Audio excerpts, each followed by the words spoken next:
Vi ste, dragi ljudi, Lovra ovdje. U današnjem videu ću vam govoriti o tome kako možete vrlo jednostavno i brzo napisati dobar i kvalitetan životopis i reći ću vam koje su to najveće greške koje ljudi čine prilikom pisanja životopisa.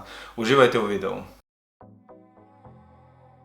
Naravno, ukoliko vam se bude svidio ovaj video, razmislite o tome da se pretplatite na moj kanal, da pogledate moje ostale videe i da date ovom videu jedan like. Svima nama je to poznato, znači nađete nekakav dobar posao i onda krenete sa prijavom za taj posao. Što vam je potrebno? Potreban vam je životopis. Prije su naravno postojali i danas postoje određeni poslovi gdje vi ili preko poznanstva ili jednostavno bez životopisa dobijete posao, ali u većini slučajeva vam je potreban dobar i kvalitetan životopis. Zašto? Zato što životopis daje onu nekakvu prvu sliku o vama, daje prvu sliku poslodavcu o vama kao osobe, kao djelatnika, kao radnika. Možete si sami zamisliti vi da imate svoju firmu, vi da imate svoje poduzeće, vi da imate nekakvu svoju tvornicu, svoju trgovinu ili bilo šta drugo, i da dobijete određene životopise, na primjer 10 različitih životopisa, vrlo dobro biste već na prvu sliku mogli razlučiti koja vam se osoba sviđa, sa kojim kvalitetama, a koja ne. Postoje određena pravila kod pisanja životopisa, to jest stvari na koje morate obratiti pažnju. Morate znati da životopis ne smije biti predugačak, najviše 2 do 3 stranice. Isto tako morate znati da u Njemačkoj imate razliku između tog poznatog Lebenslaufa i Anschreibena. U Lebenslaufu, to jest u životopisu, vi opisujete u kratkim crtama sebe kao osobu. Dakle, napisat ćete svoje ime, prezime, za koje radno mjesto se prijavljujete, od kad ste išli u školu, koje kvalitete imate, koliko dobro poznajete jezik, da li imate vozačku, nemate vozačku i tako dalje. U Anschreibenu ćete vi pak pisati više o sebi kao osobi, možda ćete napisati nekakve osobne stvari s kojima vi sebi dajete nekakvu veću šansu da dobijete taj određeni posao. Na internetu imate različite predloške, različite softvere za pisanje Lebenslaufa, to je životopisa, i Anschreibena. Vrlo bitno je da ukoliko uzimate određene tablice za životopis, da ne preuzimate već proforme napisane odgovore. Znači, isto tako i u Anschreibenu nemojte već preuzeti sa interneta nekakve već napisane Anschreibene. Vi možete sebi to uzeti kao nekakav primjer, ali pokušajte svakako sa svojim riječima opisati sebe kao osobu. Što se tiče samog životopisa, na internetu imate jedan odličan i besplatan program koji se zove Curriculum Vitae Europass. Stavit ću vam link od te stranice. Preko te stranice sam i ja napisao svoj životopis. Stranica je besplatno i naravno ovo nije nikakva reklama, kažem, to govorim iz osobnog iskustva. Zašto je ta stranica toliko dobra? Je zato što vi možete napisati životopis na bilo kojem jeziku, vi možete napisati životopis na svom jeziku, na engleskom, na francuskom, na njemačkom. Znači već ima određene tablice koje automatski kad promijenite jezik promijene i jezik u tablici i onda vi možete jednostavno samo šibati i pisati svoje podatke. Što se tiče samog Anschreibena, tu vi opisujete sebe kao osobu. Dakle, vi ćete tu napisati nekakve svoje kvalitete, zašto točno želite taj posao, što vas je motiviralo da radite taj posao, da li imate obitelj, da li imate djecu. Tako nekakve bitne stvari koje su i poslodavcu bitne ukoliko vas baš odluči uzeti na tu određenu poziciju. Postoje određene stvari koje svakako morate staviti u životopis i određene stvari koje nikako ne smijete činiti u životopisu. Stvari koje su vrlo bitne kod pisanja životopisa je da točno napišete na kojim radnim pozicijama ste do sada radili i u kojem vremenu. Nemojte samo napisati, na primjer, iz svog primjera, medicinski tehničar. Ništa vama ne vrijedi ako vi napišete ja sam radio kao medicinski tehničar od 2005. do 2015. Bitno je da napišete ja sam radio kao medicinski tehničar na tom i tom odjelu, u tom i tom vremenu, na toj i toj poziciji.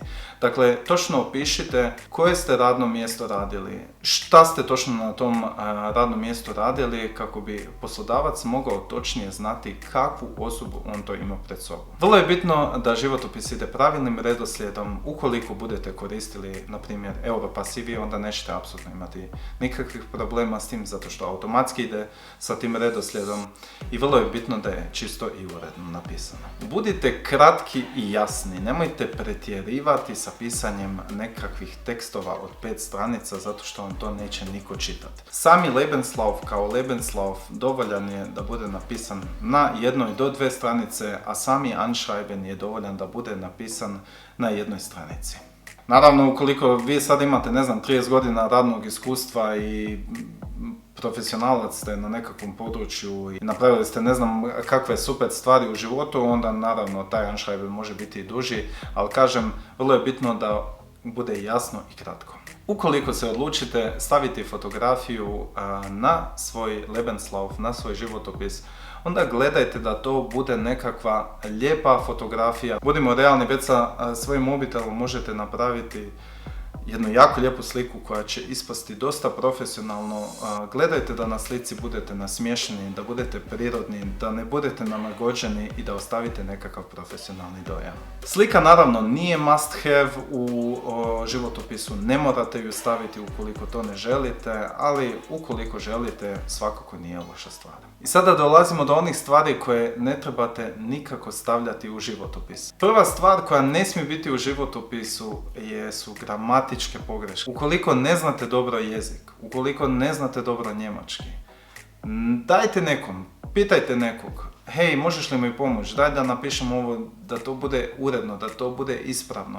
Ako vi već sa gramatičkim greškama krenete u pisanju samog životopisa i ukoliko poslodavac ne bude razumio vas, šta ste htjeli uopće reći, šta ste htjeli uopće opisati, onda vjerujte mi, imat ćete sigurno manju šansu za dobiti taj određeni posao. Druga greška koju apsolutno nikako ne smijete činiti jest lagati. Nemojte lagati. Nemojte pisati stvari o kojima nemate pojma. Nemojte govoriti o nekakvim kvalitetama koje nemate. Nemojte govoriti o poznavanju nekih stvari koje ne poznajete. I nemojte nikako lagati oko poznavanja njemačkog jezika, engleskog jezika ili bilo kojeg drugog jezika, zato što će se to vrlo brzo saznati. Samim time ćete odati lošu sliku o sebi, već na samom početku vas možda bace negdje na neko radno mjesto gdje će vam baš te kvalitete biti potrebne i onda ćete sami sebi stvoriti probleme. Postoje naravno određene stvari koje možete napisati u životopis, ali koje možda bolje i izbjegavati, a to su hobiji i nekakve privatne stvari iz vašeg života. Ukoliko vi imate nekakav hobi koji će vama pomoći da vi budete uspješniji u poslu, koji će vas prikazati kao nekakvu pozitivnu osobu koja pazi na svoje zdravlje, koja je ozbiljna, koja možda ima ne znam kakve kvalitete, onda onda možete staviti taj hobi. Naprimjer, vi napišete: moji hobiji su trčanje, provođenje kvalitetnog vremena sa mojom obitelji, volim voziti biciklu i tako nekakve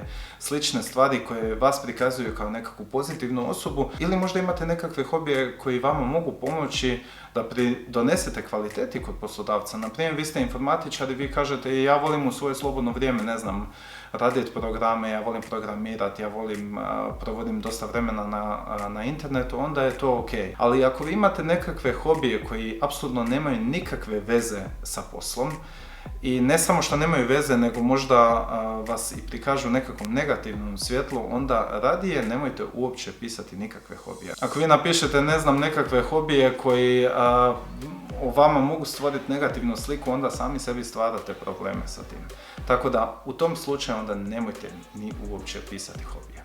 Već sam rekao, fotografiju možete staviti, ali ne morate. Ukoliko stavljate nekakvu neozbiljnu fotografiju koja odmah o vama daje dojam nekakve neprofesionalne osobe, onda radije nemojte uopće staviti fotografiju. Nemojte se glupirati prilikom snimanja fotografije, stavite nekakvu ozbiljnu i lijepu fotografiju ukoliko ju već stavite. Kod pisanja Anschreibena nemojte stavljati 20 različitih boja, 20 različitih načina pisanja, previše debelo pisanog, pa nekakva manja, veća dimenzija slova i tako.